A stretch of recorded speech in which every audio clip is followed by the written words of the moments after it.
আজকে আমরা এমন একটি কোম্পানির কথা বলবো যা গাড়ি তৈরি করে না, বরং পুরো গাড়ি শিল্পের মানচিত্রই বদলে দিচ্ছে।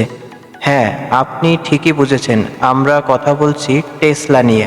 2003 সালে প্রতিষ্ঠিত টেসলা প্রথম থেকেই ইলেকট্রনিক গাড়ির জন্য নতুন দিগন্ত খুলে দিয়েছিল এবং কোম্পানির সাফল্যের পিছনে প্রধান ব্যক্তি ইলন মাস্ক। তিনি না আসলে টেসলা হয়তো আজকের মতো বিশ্বনন্দিত প্রতিষ্ঠান হয়ে উঠতে পারত না।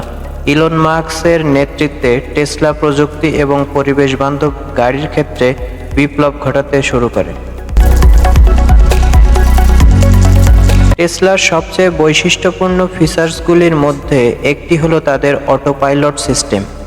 এটি হলো এমন এক প্রযুক্তি যা চালক ছাড়াই গাড়ি চালানোর ক্ষমতা রাখে। যদিও পুরোপুরি অটোনোমাস নয়, তবে এটি গাড়ি শিল্পে এক নতুন দিগন্ত উন্মোচন করেছে। এছাড়াও টেসলা গিগাফ্যাক্টরিগুলোর মধ্যে তারা পুরো বিশ্বজুড়ে গাড়ি এবং ব্যাটারি উৎপাদন ক্ষমতা বাড়াচ্ছে। এই ফ্যাক্টরিগুলো শুধুমাত্র গাড়ি উৎপাদন বাড়ানোর জন্যই নয়, বরং বৈদ্যুতিক শক্তি সংরক্ষণ ব্যবস্থার জন্যও গুরুত্বপূর্ণ।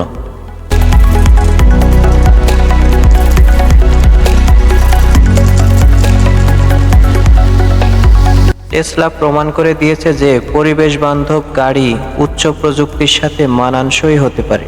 তাদের গাড়ির ডিজাইন এবং ক্ষমতা সবই ব্যবহারকারীর জন্য চমৎকার অভিজ্ঞতা তৈরি করে, যে কারণে এটি আজকের দিনে বিশ্বের অন্যতম জনপ্রিয় গাড়ির ব্র্যান্ড হিসেবে পরিচিত।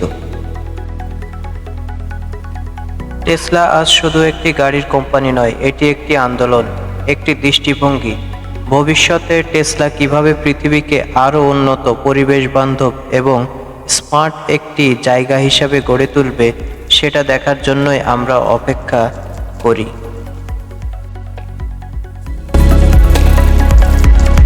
আপনার যদি টেসলা নিয়ে আরও জানতে ইচ্ছে হয় বা কোনো প্রশ্ন থাকে তাহলে কমেন্টে লিখুন। আর যদি ভিডিওটি পছন্দ হয়ে থাকে তাহলে সাবস্ক্রাইব করতে ভুলবেন না।